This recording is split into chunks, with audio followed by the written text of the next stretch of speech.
Welcome back to Platonically Yours, a podcast about platonic love. Before we begin, we would like to acknowledge that this podcast was dreamt up and is recorded on the unceded lands of the Ngunnawal and Ngambri peoples. We pay our respects to elders past and present. As we have already mentioned, this season we're putting a spotlight on gathering, building and nurturing community. So we're super excited to have Blue joining us today to discuss the Neighbourhood Book Club, which is a community group they're facilitating to create connection through the sharing of ideas and spaces. Hi, Blue. Hello. Welcome. Thanks for having me. Thanks so much for coming. No, my pleasure. How are you today? I'm well. It's my first day not working this week, so Lovely. the time that I would usually be at work was just spent sort of aimlessly wandering. Beautiful. Yeah. We love those days. Yeah, it's good. It's good. There's so much to do when you're staring at the pavement. There's so much pavement to So many to thoughts to stare be at. having. Yeah. True. No. That's lovely. Before we go any further, do you want to tell us a little bit about yourself? Who you are, what you do, how you spend your time? It's mostly like looking at pavements, to be honest. My name's Blue. I worked in hospitality for the past sort of 3 and a bit years. Spent a lot of time working in restaurants, in management. I've recently sort of moved out of nighttime hospitality and I'm now sort of cruising around through some casual hospitality jobs. Just sort of trying to, recontextualize my relationship with labor and with the workforce as like someone in the mid-20s. It's, just like, kind of terms with what I want to be doing and where the world's at and all of those like crazy questions that you start thinking about. It's giving quarter-life crisis. Yeah. It's It's okay. Yeah. Everyone's welcome here. Yeah, You know? Well, we've all been through it. Yeah, exactly. Yeah. Come as you are. And I am in my quarter. So I'm sort of actually in this space. It's weird, people who have caught me in this environment where I'm almost like, I'm saying sort of I'm actively remaining passive. I'm trying to, leave myself open to experience, to learning without any sort of formulaic direction. Just, just living, just being, seeing where that gets me. You're also incredibly creative. Could you maybe paint the picture of some of your creative endeavors? Forget about that. I've sort of worked a lot in sort of performance art spaces, theatre, poetry, both written and spoken. And I think I have this like very strong draw to storytelling, to sort of the creation of art in space that comes with live performance. So it's something I've always been drawn to. That's beautiful. And we're here today because we actually want to talk about a book club that you're facilitating, the Neighbourhood Book Club. Can you, for listeners, just give us like a little bit of like an idea of like what it is, what you do? It's fairly new. I started up like earlier this year. I think we've actually only had like 3 meetings, so it's been going for like 3 months. But it's something that I was thinking about for a while. I tend to like creatively like put things that I want to do in like a corner of my brain and then not look at them too hard, and eventually hopefully they'll develop into something. I was lucky enough that this did develop. It was really as a response to almost like Barrio, the cafe Barrio on Lonsdale Street as a space. I just found myself spending more and more time there and really engaging with the community that exists there. Both, I feel like it's quite interesting because it's a community that's not just the people that work there or their relationship with customers, but the customers have sort of started speaking to each other. It's great. And so it's become this like more than just a cafe, which is, I think super interesting, super exciting. And I was just sitting there one day And I was like, this place doesn't really get used in the evening. It's a pretty like community oriented space. Like you can really easily sit in like a circle and all stare into the center. So I was just like, hey Sam, can I have the keys? Can I use it on an afternoon? He was like, yeah, that's sick. So yeah, that's where it came from. And what's your personal connections, like connection to books? Like, do you feel like they've always played a big role? Like you're a storyteller, you say. Yeah. Was that formed through literature, like through reading? I think so. I didn't have a TV growing up. It was like I think quite like a non-traditional Gen Z upbringing. I spent lots of time outside. I spent lots of time reading. Books have had a big impact on me. Like, had lots of picture books growing up. Spent a lot of time at my my dad's mum's house, and she had this like gorgeous library of picture books. So yeah, I think I do have like a very very strong relationship with storytelling, both like the sort of big literary canon and then sort of smaller, more like human stories that pop up in the everyday. And how does storytelling play a part in how you express yourself creatively? I think, it's almost, it is how I express myself creatively. Like I think like telling stories, sharing stories, whether they be my own or others, has always been how I express myself creatively. Like, I think it's, so intrinsically human, the practice of storytelling, like sitting around a fire and sharing stories, whether they be, again, like moments from your life or sort of sweeping epics of the past. Like I think that's like what makes us human, really. Absolutely. I love that answer. I also feel like I'm a big storyteller. Yeah. That's kind of, that really resonates. It's great. Like Sami will have like an event that occurs in her life, and if I haven't seen her for like a couple of weeks, I'll catch up with her and she's like, "Are you ready?" And then we sit there and we proceed to talk for minutes. Yeah, you and sit it's down great. and you listen to a story. Yeah, I just such listen. a great way to connect. I just listen to Sami tell the story of like this event that's occurred, and it's great. I think it's such an engaging way to connect with other people. I think so as well. Through like, telling stories. It's all like context as well for me. Like I often find myself not finishing things that I want to say to people because I give them context to like a extreme degree. It's not like, oh, I like a lemon slice because I like a lemon slice. It's like, well, there's this movie that I watched a lot growing up, and in this movie there's this one scene where this character gets a lemon slice out of a lunchbox and then puts it on the table, and it's like the most incredible thing ever. And that's why I like lemon slice so much. Yeah. It's a real skill to be able to kind of stay connected to what you were initially talking about and wanting to tell with the relevant tangents, but being able to come back to what you're actually saying. Yeah. That's a real skill I think I've developed over time. But I think what's gorgeous about the nature of sort of storytelling in a group and the sort of shared discussion that happens, around a fire, around a table in a cafe is that the tangent is the story. Like you can try as you like to, fully eke out a thought process or get to a punchline, but sometimes you just get taken on like a wild journey in like a completely different direction, and suddenly you're not the storyteller anymore, and you're the audience, and it's this beautiful and you just have to respect that process. And I feel like so many people like are so stringent in their desire to like, we got to keep on task. But it's like, this is my monologue. The task is listening and sharing. So yeah, and if it makes space for someone else to start sharing, that's a great thing. Yeah, I think so. Absolutely.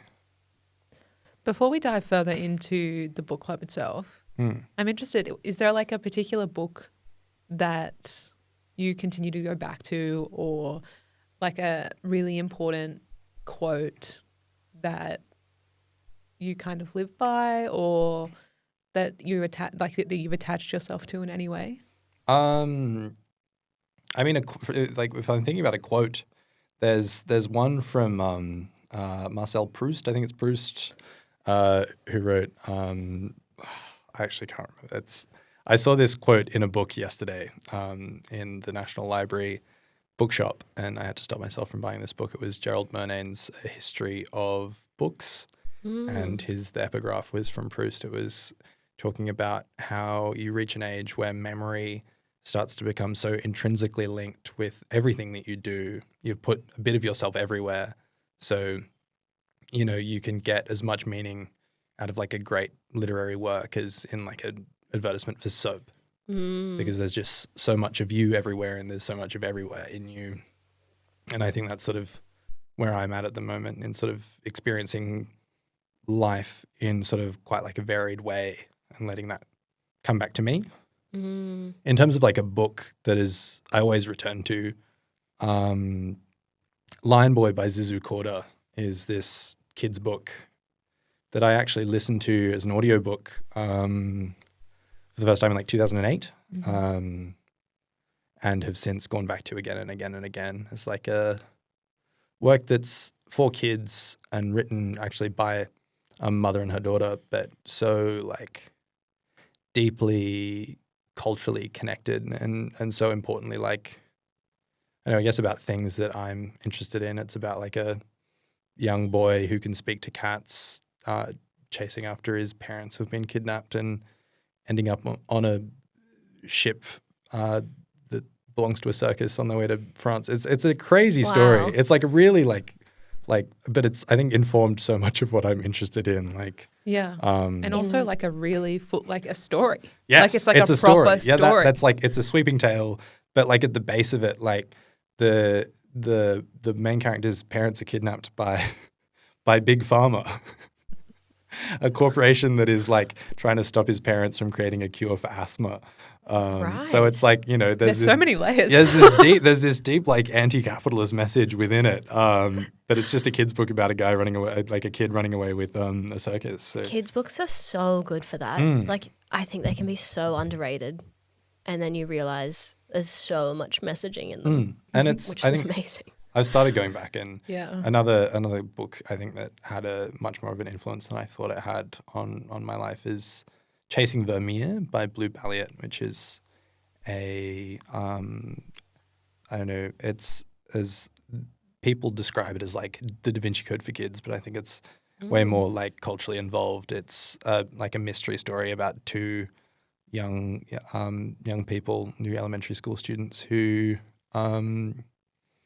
like chase after the girl with the pearl earring, the Vermeer painting, because it gets stolen. And the Blue Balliet uses only real like cultural artifacts in the story. So Vermeer, girl with the pearl earring.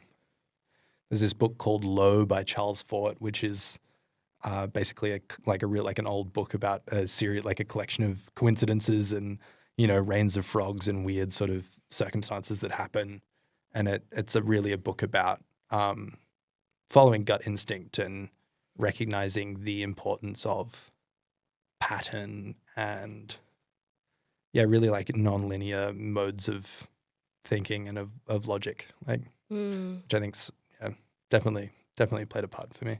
I also was at a community gathering of sorts with you last week where you brought a book that had really touched you. Yeah. Do you want to maybe speak to that book a little bit as well?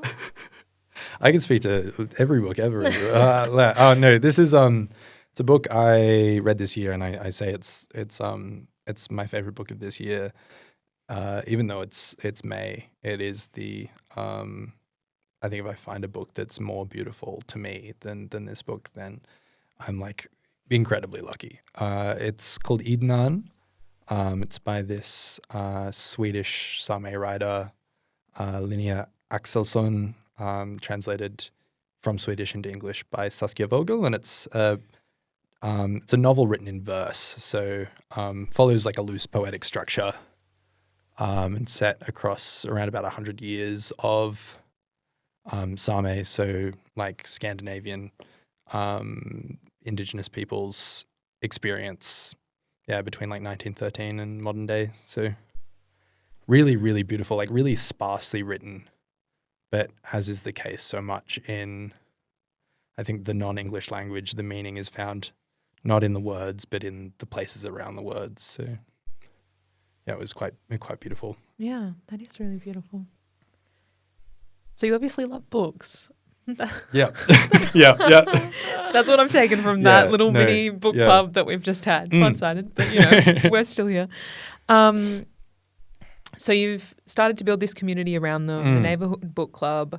What were those first gatherings like that you had? Like you've had 3. Yeah. Like how were you feeling about it leading up to it? Like what did you feel like afterwards? And did you expect so many people to like get around it? Like I feel like Sami and I are both a part of the like community chat. Yeah. And I loved the other day that someone was just like, hey, I need like suggestion. I need like a food suggestion. And everyone was like, all right. Yeah. And I think that's like the gorgeousness. This is why like, I've just noticed how important that sort of thing is, because that person could have as easily have gone to Google and Googled like, best Turkish place in Canberra, but they chose to bank on experience and community rather than on like a algorithmically like chosen best Turkish place in Canberra, which I was really excited about. But I think I didn't really have any it sounds weird, but I just didn't have any expectations going in, like outside of I'd spoken to people at Barrio, people that I knew from Barrio who were keen about it. But really I made it for me. Like it just sounds quite selfish, but I was just like, I have this just like, I think probably from my work in hospitality, just this way of thinking about putting on events, putting things together.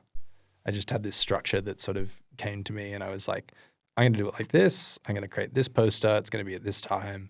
I'm going to write the things like this.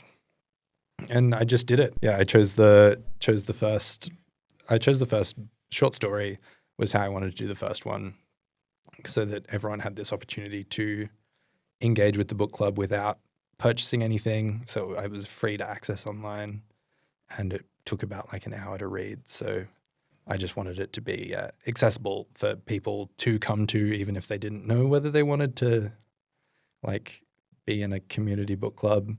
And then I chose the first novel as well, which was like apparently a denser piece of sci-fi than I thought it was, given people's response to it. But no, so it was really, I did it for me and I did it for my love of books. And I think it was just exciting that people got on board with that and I could share that with people. So had you like started a book club before or been part of a book club before this? I'd been part of I'd been a part of a 4-person book. I made up the 4th person of a book club that lasted 1 meeting.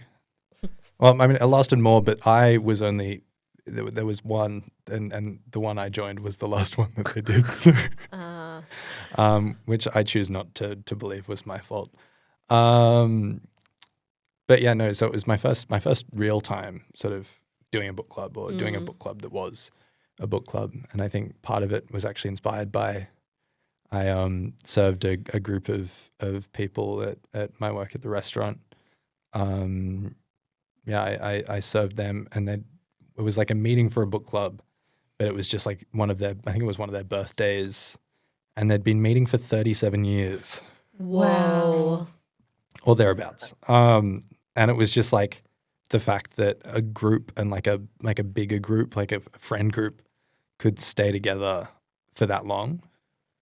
And That's through incredible. through so many periods of their individual lives, I was like, surely there would have been people who came and went, but like having that connection and that sort of anchor point was like really, it just sort of was quite amazing for me.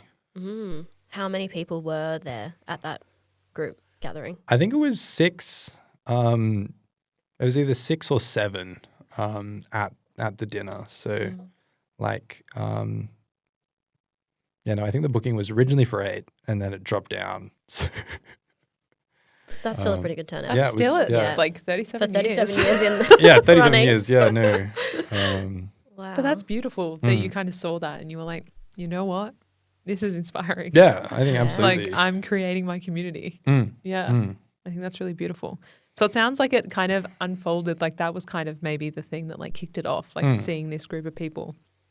But it does sound that like it kind of unfolded very organically. Yeah. And you were just kind of like following your instinct and you like had that initial vision and like you just like backed yourself, which I think is so lovely. Yeah.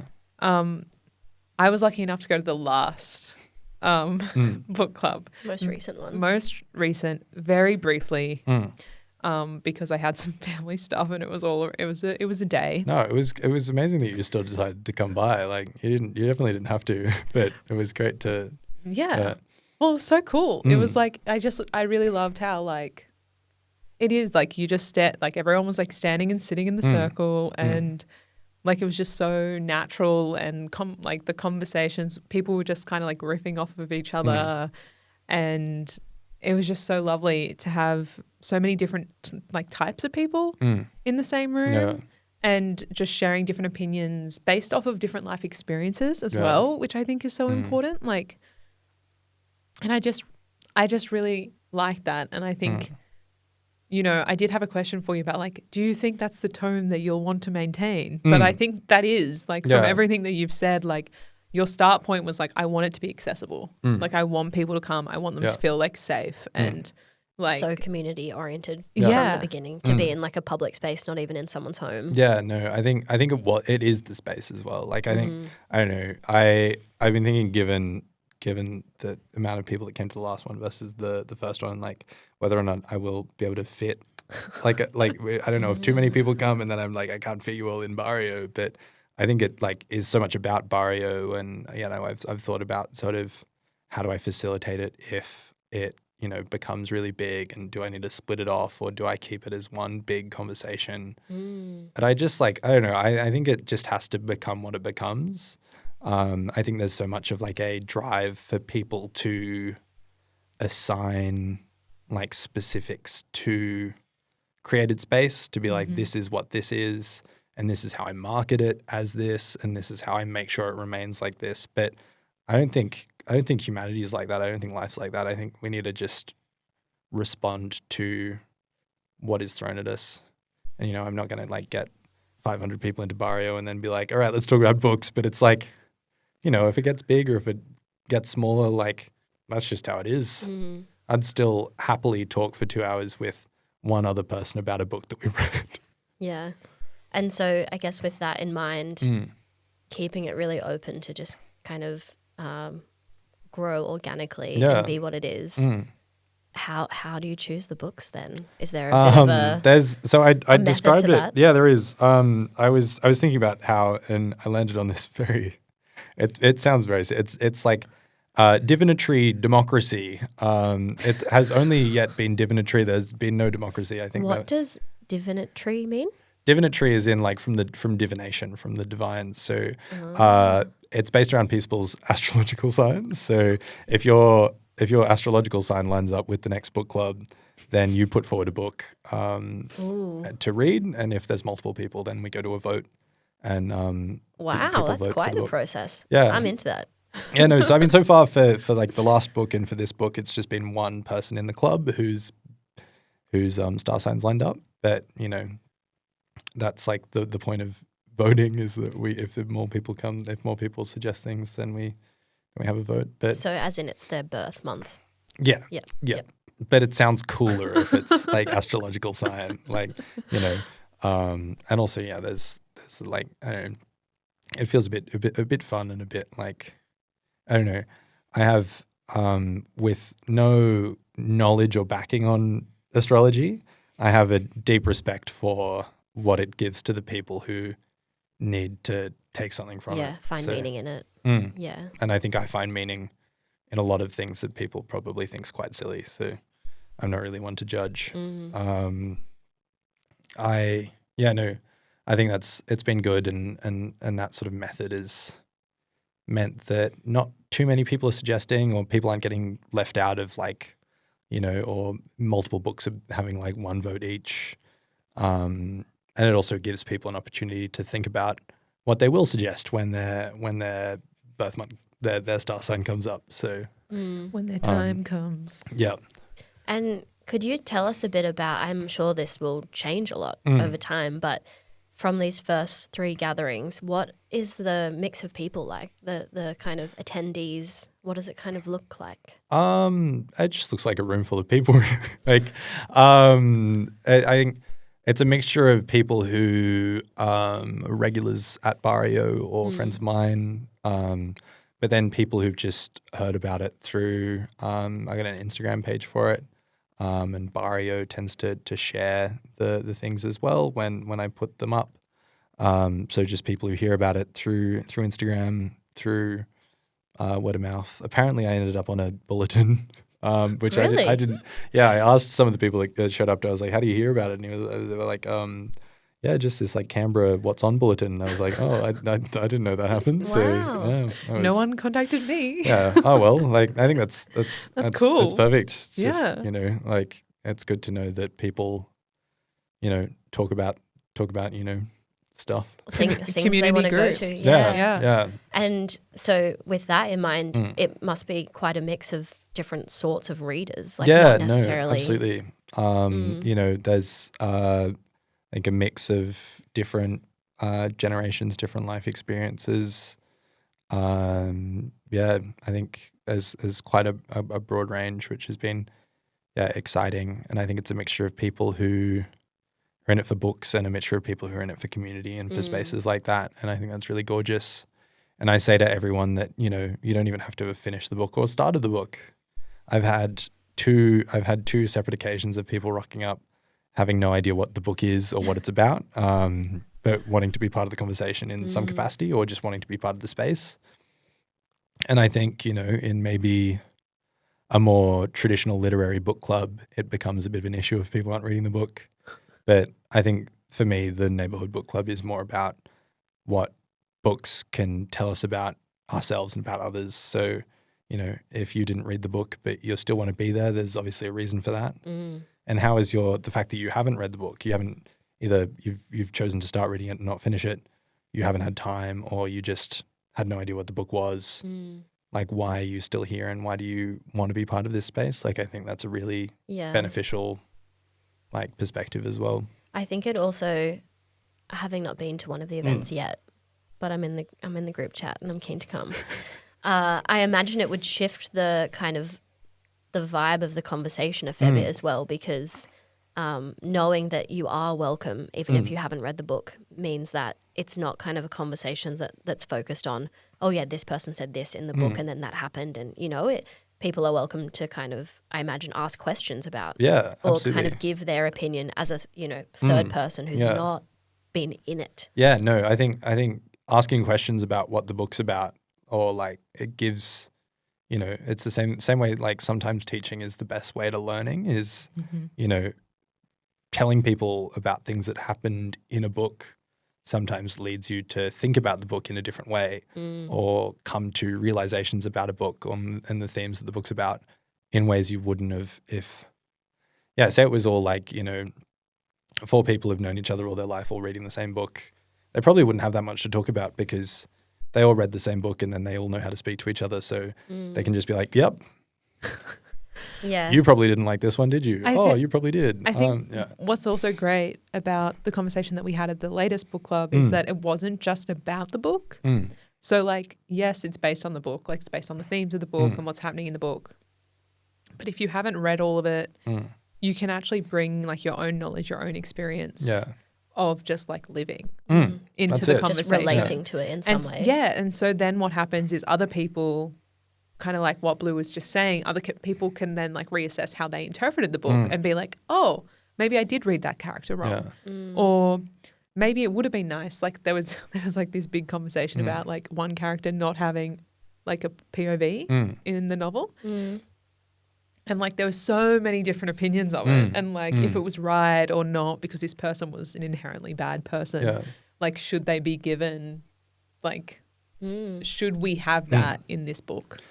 And I actually put forward an argument that I then immediately backtracked on within my own head. I wasn't going to be oh, actually, no, I'm wrong. But I was afterwards, I was wow, I don't know where that came from, because that isn't doesn't really line up to what I think about. And without like sort of bringing that last book club into the podcast sphere right now, that was a really, really interesting conversation. I think had a lot to be like, I think anyone who had read or hadn't read the book would have had something to say. And I think it comes back to like that quote that I absolutely garbled.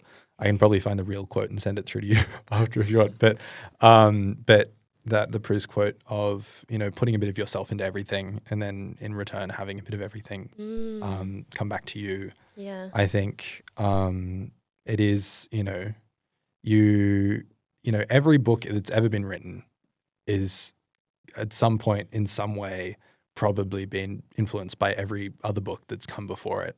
And also in a way, in the state we're reading it now, influenced by every book that's come after. So like we're going back and we're reading Baldwin. So 1956 is like, a long time ago, but we're only going to be able to read it from the perspective of now.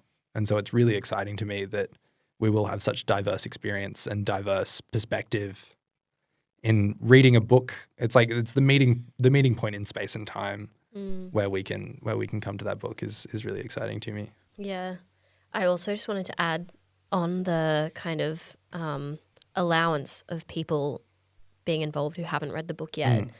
As someone who struggles to kind of sit down and focus on reading and getting through a book, I found at a book club that I was part of last year with a few friends, showing up to the book club meeting, having not read the book or not read much of it, actually then really encouraged me to go read it after. Like that was a way more exciting and captivating way of like getting into it. So I don't know if anyone's listening and they, it's so good to just show up, and that might then inspire you to actually get stuck into it. Absolutely. I think that, the way that we can talk about media, specifically about the written word is like, I say this a lot. I'm just going to go on a mini tangent that's I promise somewhat related to it. But I feel like the idea of spoilers and of the idea of coming to a book club where we might talk about the ending, having not finished a book, and wanting to avoid that sort of thing. I think that story has already there's so much in story that has already been said, and I think especially coming from doing a lot of theatre work where almost all of the established, almost all works that are done have been done before. No one goes and watches Romeo and Juliet without knowing what happens at the end. But yet we still go and watch it because it's not really about the ending. It's about the process and about the themes within it. And so, and I different think interpretations by different people. Different telling interpretations. The story. Yeah, that's absolutely it. So it's, I think it's really beneficial to talk about a book as you're reading it or after you read it or before you start reading it. Now, this is a podcast about platonic love. So we'd be remiss if we didn't specifically ask you a question about, how you see platonic love showing up or growing within the community that you're, I guess, fostering. Yeah. How do you think it shows up? Well, I think it's a big thing to ask someone who's going through a quarter life crisis about love. But I think it comes up in everyone's dedication to be there and to remain there and remain in that space. I think that I run the book club as I try and facilitate as much as possible without just becoming I want to facilitate and give people opportunity to speak without pushing any of my own sort of ideologies onto anyone. But I do push people to come to different opinions than what they might initially think.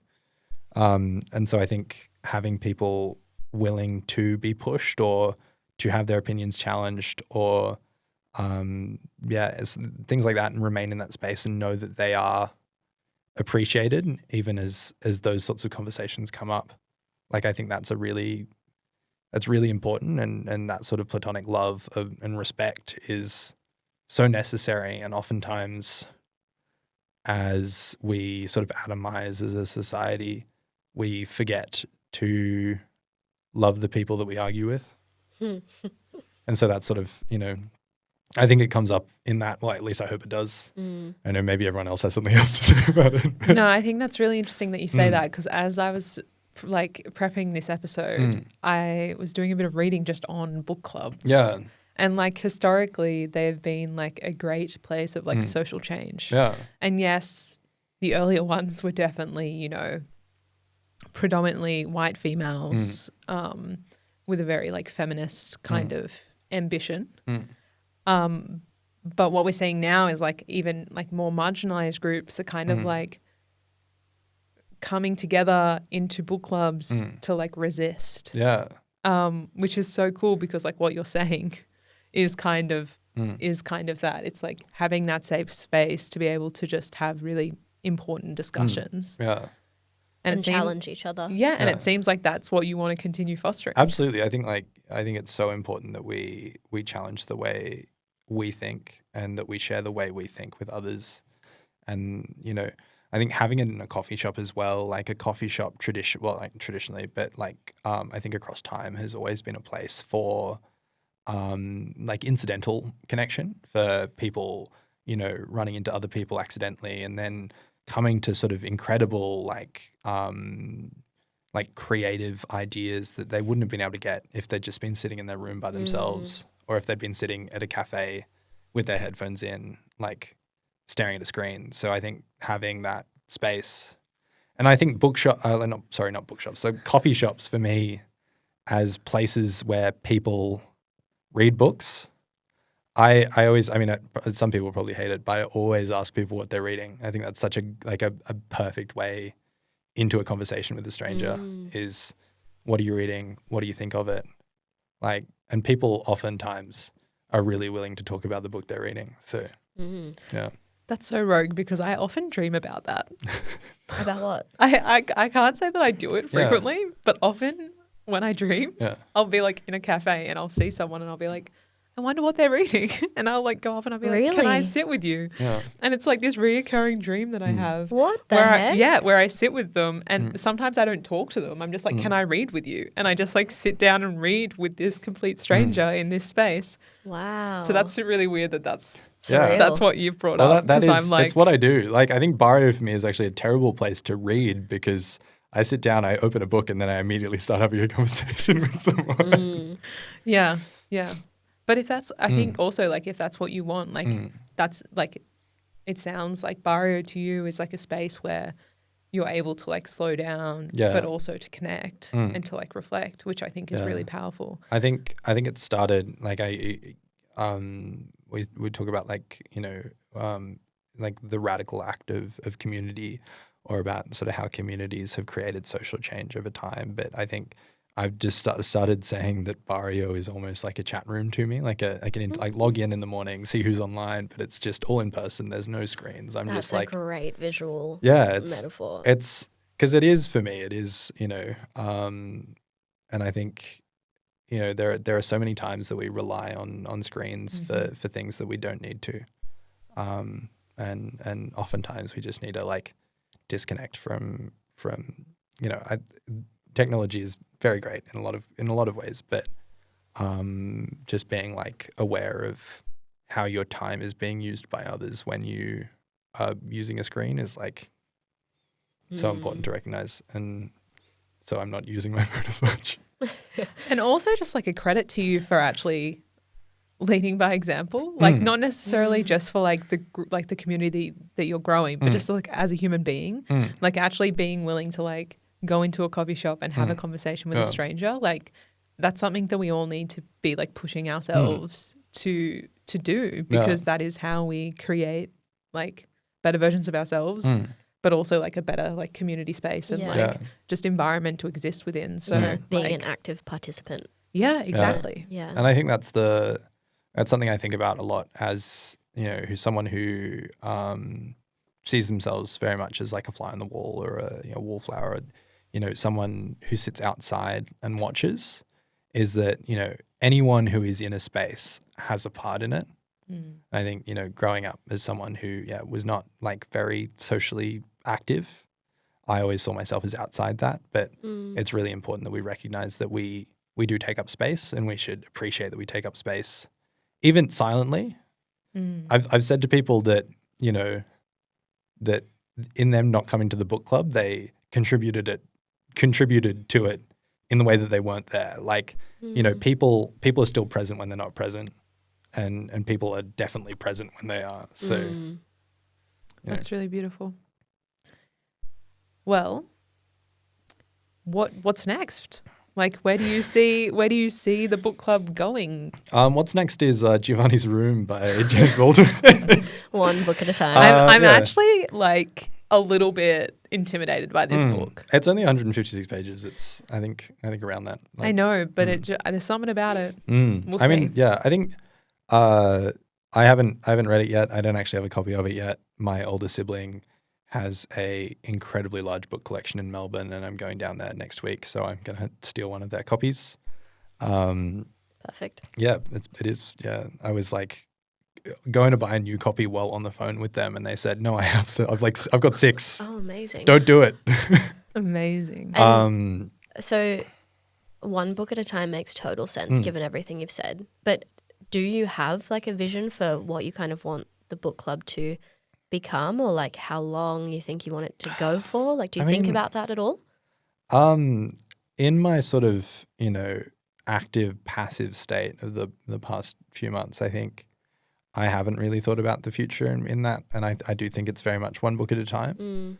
And at the same time, I know that it will change, but I don't have any. The only like real desire I have is to just keep reading books and keep talking to people about books. So if that is like, again, sort of me talking to a big group of people, or me talking to one person, like, you know, I don't follow the sort of, I don't know, I feel like there's a very traditional sense of like wanting growth for a like something you're creating. Yeah, like for a piece of like like a creative object, for it to grow, for it to be something bigger and like expand and you know, capitalize on it. But I think it's just, for me, I want to work against that and just keep it, you know, at the level of like put in the amount of labor I want to put into it, and not seek to put in more, and only probably put in less if I get like tired. But like I think that's really important as well, though, in terms of sustainability. Like when you are putting energy into creating something and bringing people together, kind of fostering that. I think it is really important to make it sustainable for you. To keep offering that and being part of that. And so, if it is just one book at a time, and if it is just, feels good to have another meetup this month, let's do it. Don't make it more than it needs to be. No, absolutely not. And I think I wanted to do more at the start, and I was doing, in terms of sort of like maybe, you know, more like diverse creative things for myself, creating collages about the work, doing these sorts of things, doing other things, or like making posts before a book club, just before a book club, and then after a book club. And then I was like, well, I just don't really like using social media that much. Doesn't feel good. So I'm just gonna make my one post every month. I'm gonna do a little bit of research about the book. I'm gonna have my little spiel. I'm gonna have the very formulaic poster. And that's gonna take me, I think it took me 25 minutes to do yesterday. I was like, boom, that's sorted. Don't have to think about it for another month. But it also, like, in doing that, it is something that I want to do, like at that level, like engaging with a book in that way. As someone who never went and studied in like at a university or anything, I think engaging sort of faux academically with a text is something that, you know, brings me joy. So I do, in creating the poster and then in facilitating the book club, I do take the time and energy to make sure that I'm thoughtful about it. So, you know, in the lead up to the last book, which was about some sort of like quite interesting and potentially like dangerous subject matter, I was making sure that I was like doing research into it and making sure that I could speak to perspectives that probably weren't going to be present in the room. So yeah, awesome. Mm. We have one more question for you, Yeah. which we ask all of our guests, and that is, what does platonic love mean to you?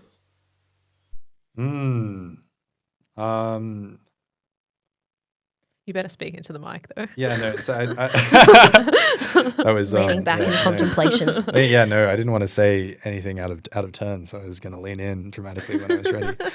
This is probably the question I should have thought about in the lead up, but I didn't. So I don't know. I guess it means it means community, and it means it's non-quantifiable in like the most extreme sense, more so than romantic love. Or familial love. I think true platonic love is something that, again, is just deeply human. To be able to care for those who, might have no influence on your life in a strict traditional social sense.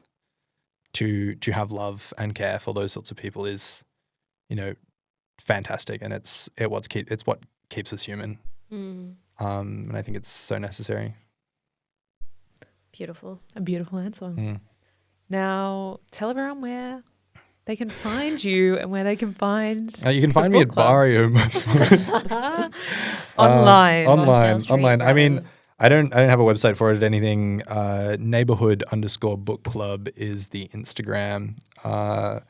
It's where I post things, and then there is a WhatsApp chat as well, but there's a long string of letters and numbers that lead you to that WhatsApp group chat, so it's best to get it through the Instagram.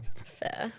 Awesome. Yeah, no, it's I don't have much of a presence online, but I think I've got a very big presence offline. So in the real world, yeah, IRL, just fully come up to me anywhere, cafe, just walk up to me.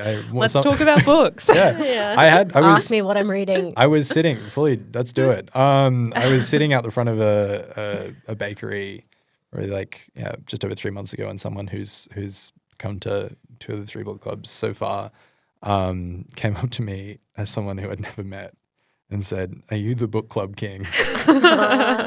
And I said yes, and they were like, "I really want to come, but I haven't got a copy of the book." And I pulled a spare copy of it out of my bag and bestowed it unto them. It's as simple as that. That's real king behavior, though. Yeah, Oh yeah. For you, bestowing, a book. Here's a book. The thief. No. Amazing. Yeah. So just find me. Yeah. Keep your eyes out. Yeah. Be a servant, and you'll find blue. That's it. Just keep your eyes. Everyone's everywhere. Canberra's really small.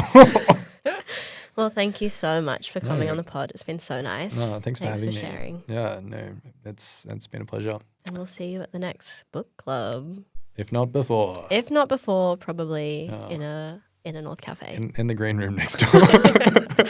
Where can people find us, Sami? So you can find us at Platonically Yours podcast on Instagram, TikTok, and YouTube, and at Platonically Yours anywhere you get your podcasts.